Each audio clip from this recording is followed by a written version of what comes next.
بسم الله الرحمن الرحیم. الحمد لله و الصلاة و السلام علی رسول الله. اما بعد، السلام علیکم و رحمت الله و برکاته. السلام علیکم برادران اهل اسلام. اولا حمد و ثنا مر خداوند را، بعد از آن درودی بیادت مر محمد مصطفی صلی الله علیه و سلم را، بعد از اون رحمت خداوندی به پایان باد بر امامان، خصوصا امام اعظم صوفی و کوفی و رحمت الله علیه. اما بعد، السلام علیکم و رحمت الله و برکاته. انشاءالله الله سبحانه و تعالی از این گفته بزرگان که دائم ما در خواب و غفلت هستیم، لیکن الله سبحانه و تعالی هرگز خدا خواهد خواب و هرگز حتی پینک الله سبحانه و تعالی را فرا نمیگیرد. چون که در سوره مبارکه بقره گو یکی از آیت های بزرگترین که ما یعنی آیت الکرسی مشهور است، خدا سبحانه و تعالی در آیت زیرین استعوذ بالله ولا تأخذه سینة ولا نوم صدق الله العظیم، همین آیت دلالت به خواب نکردن الله سبحانه و تعالی، حتی که پینک نگرفتن الله سبحانه و تعالی دلالت میکند. عزیزان من، گفتی شاعری که خلاق جهان تو عجب قدرت داری، بنده همه در خواب و تو خود بیداری. الحمدلله الله سبحانه و تعالی دائم بیدار است، دائم هوشیار است. عزیزان من، دائم در نظارت ما و شما است. از این جهت از الله در همه حالت ترسیم، چی در تاریکی، چی در روشنی، چی در انشاءالله کدام مملکت باشیم، کدام گوشه پاچه زمین باشیم، البته الله سبحانه و تعالی ما و شما را نظارت میکند. الله نمیدیدگی جا نیست. برای همین ما و شما فقط اگر از الله ترسیم، انشاءالله خدا خواهد نجاتی دو دنیا برای ما و شما خدا خواهد میسر میشود. امروز موضوع ما عزیزان من، خیلی که گفتیم 7 طایفه آدمان را الله سبحانه و تعالی روز قیامت در سایه عرش جا می‌آورد. ما 3 شب بیان کردیم، 3 جمعه، امروز 4مش. بسم الله الرحمن الرحیم. و رجل ذکر الله خالیا ففاضت عیناه دمعا من خشیت الله تعالی. یکی اینش مردی که میگه در جای خالگی الله ذکر میکند و از چشماش آب جاری میشود. از کی؟ از ترس الله سبحانه و تعالی. کسی که خانه که خلوت است، هیچ کس نیست بجز الله، کسی صدای شما را نمیشنود، داد گویین، گریه کنین، انشاءالله خدا خواهد بسوی الله سبحانه و تعالی. انشاءالله الله سبحانه و تعالی روز قیامت در سایه عرش همین گروه ها را هم جا می‌آورد که اونجا دیگه یگان سایه نیست بجز سایه عرش. عزیزان من، انشاءالله خدا خواهد. ببینید پیغمبر نازنین محمد صلی الله علیه و سلم دو چشما را آتش دوزخ نمی سوزد. گفتن دو چشمه آتش دوزخ روز قیامت نمی سوخته است. عزیزان من، یکی همین چی است؟ یعنی چشمی که از ترس خدای تعالی یعنی گریه کند، چشمی که از ترس خدای حق سبحانه و تعالی گریه کند، نه برای انشاءالله خدا خواهد یعنی دنیا. کدام چشمانی که میگد سحر میکند برای خدا حق سبحانه و تعالی، این چشم الله سبحانه و تعالی روز قیامت به آتش دوزخ خراب میکند. افسوس افسوس. امروز خدا خواهد انشاءالله باور میکنه امروز 20 ساله شده است، 8 ساله و 10 ساله و 16 ساله 17 ساله شده است، در چشمش اچکی دارد. امروز دوره های شوروی که همین قدر تلفن نبود، همین قدر رادیوی خیمیکت ها و چیزان نبود، آدم ها 60 و 70 میدون بودن، بعد به چشمش اچکی میگرفت. امروز باور میکنین مکتب ها میریم، قریب 20% طلبه همش اچکی دار. از چی است؟ چون که ما و شما حتی در گهوارگی ما فقط با تلفن خاموش داریم.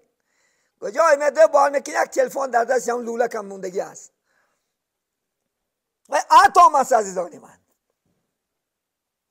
و اتم انشاءالله ذریعش چیکار میکند امروز؟ مینه و ویروم دارد امروز. با چی خواب راودین دم گیرد و گفته و دم میدادگی چیز الله های. بزرگان کن وقتی که شما گهواره ها را می جنبانین الله الله الله لا اله الا الله محمد رسول الله گو. این الله نیست، این دشمن ها اسلام به الله گردوندنش. این اصل الله هست. جای تلفن همون سوره خون، یک الحمه خونش، سوره اخلاص خون، سوره الحمه خون، اخلاص خون، 10-15 سوره خون، زبانش یگانه بنام الله که شاید این انشاءالله خدا خواهد وای بچه نجات یابنده است. وای بچه انشاءالله خدا خواهد ارگینال می شود. سیوم چشمکی خدای تعالی انشاءالله خدا خواهد حرام میگردونه روز قیامت آتش دوزخه. و عینون غمیزت عن محارم الله، کدام چشمی که از حرام کرده های خدای تعالی نگه دارش، فحش و فاحشه تماشا نکند. زنهای بیگانه کوچه برمده امروز کوچه نشینی ماده شده است. بیچاره دخترها را فقط برای تماشا کردن میشینن این موی سفیدا. کدام روز یک دختر در دستش لولک آمد گریه کرد نزدی مسجد. من گفتم خواهر چی گپ است؟ گفت از همین وای، گفت ای دست یمین، گفت مردها همچنان نگاه کردن، گفت که قریب بود که گفت حضرت همین، گفت بچم از دستم پریده برود. دعا کردم جنگیاره الهی جوانی مرگ شما. دعا نکن خواهر. گفت چی گپ است؟ گفت آخه گفت نه رای گذرت میمونم. آخه بیکاری رو خانه ره 4 حق دارد عزیز من. حقی را ادا کن انشاءالله. حقی را یک دش میگه در کوچه بشینی طرف دیوال دیده شی، پیش تو سنی آدم ها بشد. ما شما خدا خواهد انشاءالله فقط تماشا میکنیم. گذشتگی 20 زنه، گذشتگی انشاءالله خدا خواهد دختره و حالی 2 متر ناسیده غیبت سر میکنیم با پیلوس با خودش دیدن خدا خواهد حرام، با غیبت حرام. کوششینی خاصیت ندارد عزیزان من. با میگد بشینیم امر به معروف نهی از منکر کن در کوچه، که امروز نه معروف نهی منکر میکنی، فقط غیبت با. ای خدا خواهد این سری مشرق تا مغرب میبروی 15 متر بشینه، نه گرمانیا میمونه، نه استرالیا میمونه، نه مسکو میمونه، نه خیتای میمونه. کاش که با امر معروف کنی، گو که جولک تارت گو کنی اصطلاحات تارت میکنی. یک گپ زنم یک فهمم چی منم تارت میکنم. واقعی همین تارت بگو چی؟ تو بسیار مسجد میره جولک که این تارتش خیلی میکنی. همین امر معروف است. چیز خوبه که میدونی به یک دیگر بیان میکنی، به دیگر میگه همین امر معروف میگن نزدانی من. نکنی کارا خدا خواهد انشاءالله. در خبرها آمده است که از دانی من روز قیامت بنده ها را در محکمه سودش الله جمع میکنه است. بعد جمع کردن بعد عزیزانی من گناه و ثواب ما در ترازو میکشند. این ترازو حق است و راست است عزیزان من. خدا قرآن ده چند جای قرآن ده کشیدن ثواب و گناه بنده ها را الله بیان میکند. وقتی که میکشیدن در پله راستی خدا خواهد انشاءالله ترازو 2 پله دارد، از دنیا هم کلان است. ثواباش میپرتافتین، گناهاش از ثواب زیاد میومده است. خدا میفته برای دوزخ نپرتایش. نیمی راه رفتن بعد میفتیم فرشته ها را بستن. از این بنده نزدیک من یک چیزی است، گردونده بیارش. میادن چی میفته است؟ یک قطره آبی که برای رضای الله سبحانه و تعالی رزوندگی باشد، همون قطره آب در طرف خدا خواهد گناهش ثوابش میپرتافتین، ترازی ثوابش بالا میشده است، میفته برای به جنت بردارش. عزیزان من بینید یک قطره که برای رضای خدا میریزی. شاعر میگد چشم از برای دیدن آیات قدرت است. ای عزیزی من، این چشم برای خداخواد فاش و فاحشه و برای چیزی حرام نداد. اینا برای آیت قدرت بین. برای یک پیش انار برو میگد، در کتاب میگد 1 ساعت تفکر کردن میگد یک انار بین، میگد سوال جواب کن، 1 سه سوال جواب کن، 1 خطه سوال جواب کن که تی ازاکات خدا چی خیل موند. ای 1000 رکعت نمازی نفل بهتر بده است. از 1000 رکعت نمازی نفل خون 1 ساعت 1 قدرت خدا رو میگه تماشا کن. 1 انار اگه میگه در دستت، این چیخل وقت خدا جا بجاش کرد، این پرده هاش چیخل کرد. 50 خسه به قطار کن، 50 انشاءالله چی دارد؟ طعم و شیرینی و بو و رنگ دارد. اینه کی رنگ داد؟ این نقاش کیه؟ تو هستی؟ دکتر نوک است نقاش. این نقاش فکانه ذات است الله. خود تصورته تو چقدر در رحم مادر بچه یک شدی. این قدرت خدا میگن. تو نه خدا دخترک رساده در رحم مادر در عالمی بیوکم. چقدر که دخترک سوالت خطه بینی ازاکاته. چشم میگد از برای دیدن آیات قدرت است. گوش از پی شنیدن اخبار حکمت است. این گوش خدای تعالی برای غیبت شنیدن نداد. این خداوند برای اخبار حکمت، قرآن گوش کردن، صحبت عالمان داشتن، امر و معروف نهی منکر گوش کردن براش گوش داد. حالی گوشا همش جواب میتره از قیامت. آیت هست از این چشم و از این دست و از این گوش و از این پرسیده میشه روز قیامت کجا صرف کردی؟ هرگر که حق نبیند و حق نشنود کور و کر است، بلکه از آنم بالاتر است. اگر این گوشت حق نشنود، این چشمت حق نبینه، این بدتر چیز نیست. ما همین چشمارم دوزخی داریم، گوشارم دوزخی داریم، زبان دوزخی داری. کی؟ خودت داری. خدای تعالی همه چیزا را برای ما شما بیان کرده، گفت نکن همین کاره. کردی گفت گناه است، کردی گفت جزاش میگیری. ببینین پیامبر اسلام گفتن قال رسول الله صلی الله علیه وسلم من بکا من خشیت الله تعالی، کسی که از ترس خدای تعالی گریه کند حرام میکنه از خدا جسدی و بر آتش دوزخ. ببینین کسی که برای الله سبحانه و تعالی اگر گریه کند، امروز ما و شما خدا خواهد برای اتم مرا گریه میکنم، اپم مرا گریه میکنم، اکم مرا گریه میکنم، باشد یک ماشین قیمت باز زنم خدا خواهد انشاءالله گریه میکنم یا نمی، یا که خدا خواهد دلار ما گم کنم خدا خواهد گریه میکنم. یکی برای خدا گریه کردی آیانه سوال بته خدا خواهد انشاءالله. این یک قطره حتی چشم نم شود. پیغمبر کسی که قرآن بخونه در وقت تلاوت قرآن از چشماش آب جاری شود. قرآن با تدبر با تفکر خون عزیزی من. قرآن بزرگان گفتن تازه خواندنش ناله کن، خفگی کدی خوان که شنونده راحت کند. یک بار یک قطره آب از چشم جاری شود، انشاءالله این چی است؟ از میلیون دلار بهتر است.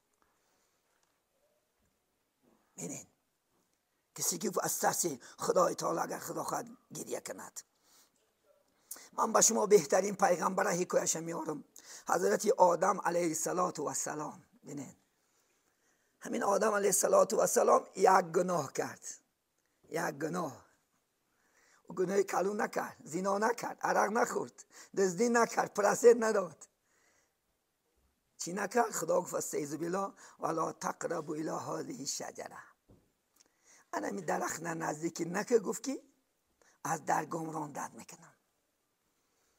شیطان وسواسش کرد ملعون. خلاص قصهش دراز است. چیکار کرد؟ بعد از جنت رانده شد. 300 سال میگد حضرت آدم آسمون نگاه نکرد از ناموس خدا. 300 سال 300 سال میگه فقط زمین نگاه کرد و گریه کرد. حتی فرشته ها مشتاقی دیدار آدم شدادیان. پروردگارا آدم بگو یک بارک آسمون بینه.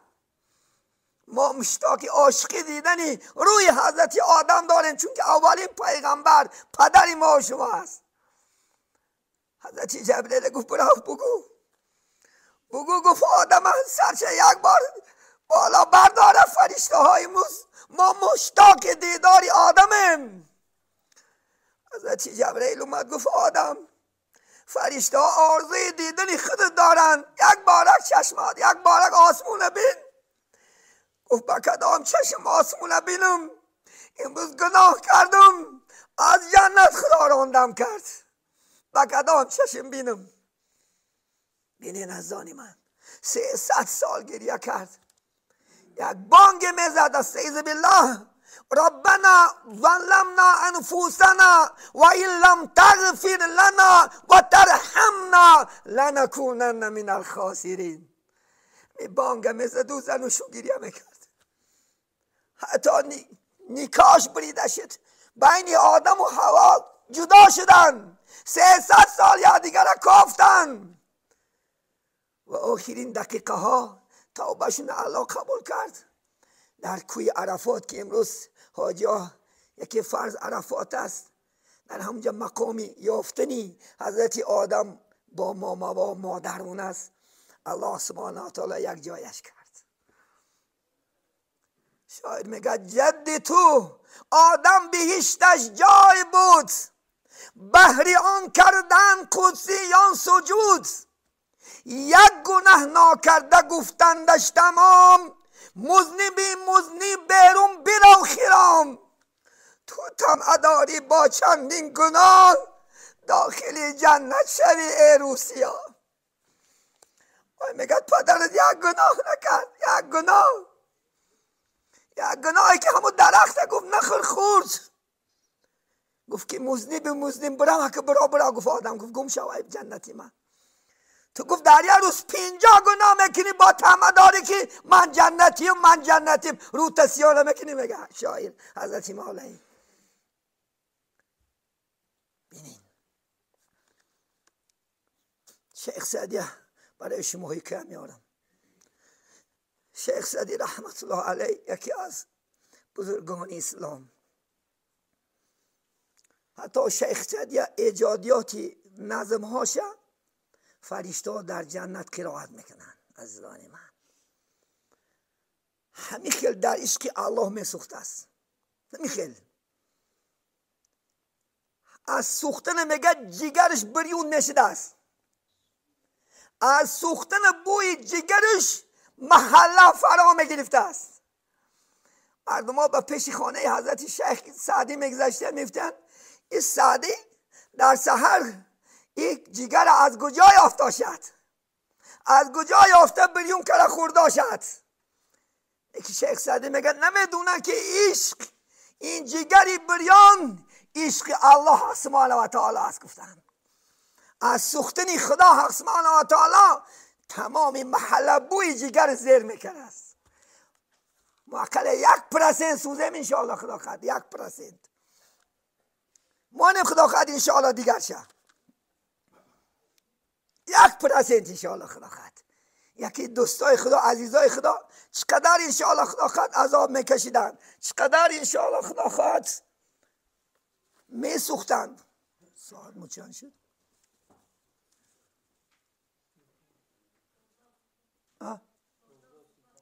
35.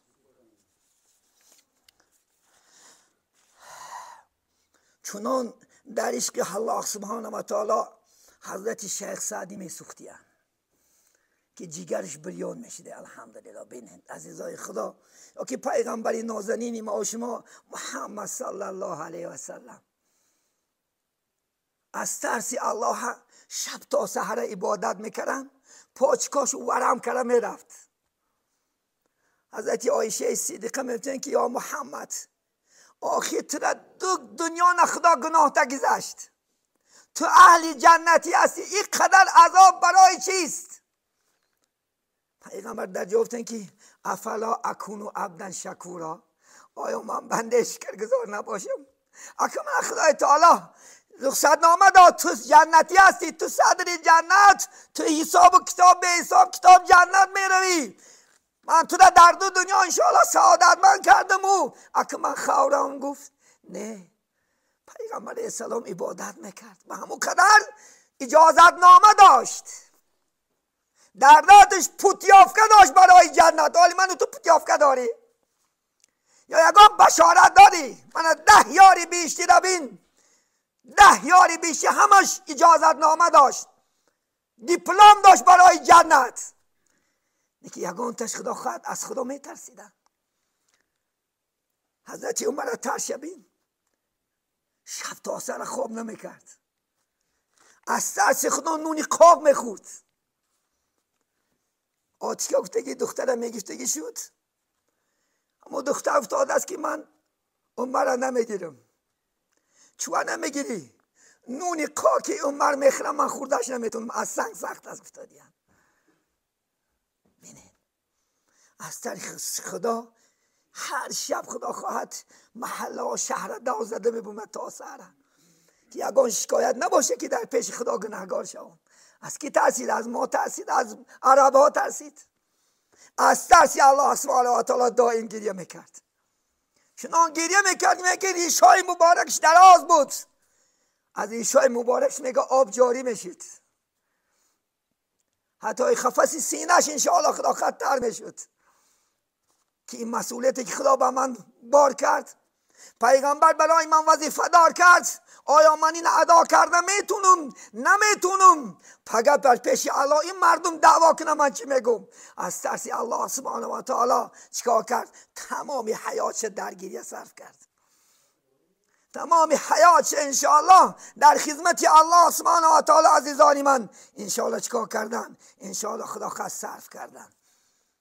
وقت هم شده است عزیزانی من صحبت کنیم، صحبت بسیار است. خدا خواهد انشاءالله خدا فرصت دهد با روزهای خوب انشاءالله جمعه های دیگر یکی خدا خواهد انشاءالله که فقط در سویش جامعیت و رجل قلبه معلق بالمسجد انشاءالله خدا خواهد صحبت میکنیم. کسی که انسانی که دائم قلبش به مسجد پیوسته باشد، 5 وقت نماز آمده در این مسجد بخوند انشاءالله، برای رضای خدای سبحانه و تعالی مسجد آباد کند، چی اجر و چی مکافات دارد. انشاءالله جمعه دیگر اگر زنده باشیم، الله سبحانه و تعالی فرصتی نموریم، انشاءالله خدا خواهد به سهم شما عزیزان انشاءالله میرسانیم.